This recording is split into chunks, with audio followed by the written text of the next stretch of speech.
예, 코로나 상황 알아보겠습니다. 신규 확진자는 451명입니다. 이틀 연속 400명대입니다. 예, 음식점 등 일상 공간에서 산발적 감염이 잇따르고 있죠. 한풀 꺾인 듯 하던 확산세가 다시 고개를 드는 양상입니다.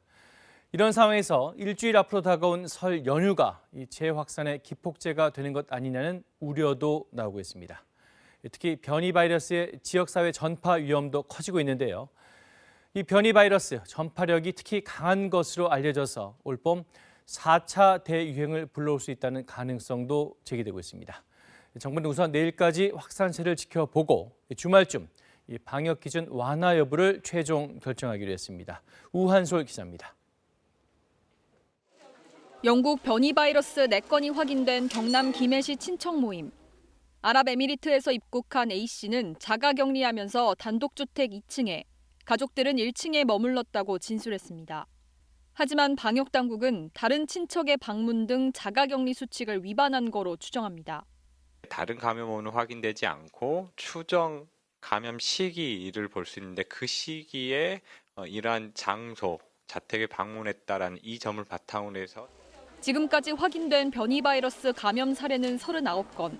전파력이 특히 강한 것으로 알려져 봄철 대규모 재확산 가능성이 제기되고 있습니다. 여기에 백신 접종에 대한 기대감과 거리두기 피로감이 겹쳐 방역에 대한 긴장감이 줄어들 거란 우려도 더해졌습니다. 3, 4월 4차 대유행이 언급되는 근거입니다. 거리두기에 대한 피로도가 오는 시기 3, 4월에 만약에 해이해진다면 유행이 다시 일어날 수도 있지 않느냐 하는 그런 우려들 복합적으로 작용해서 저희가 그렇게 전망을 했고. 한동안 감소세를 보이다가 최근 들어 확진자 발생이 정체되는 상황도 우려 요인입니다. 지난 한 주간 일일 평균 환자 수는 400명대. 지난달 중순부터 3주째 3,400명대에서 등락을 반복하고 있습니다.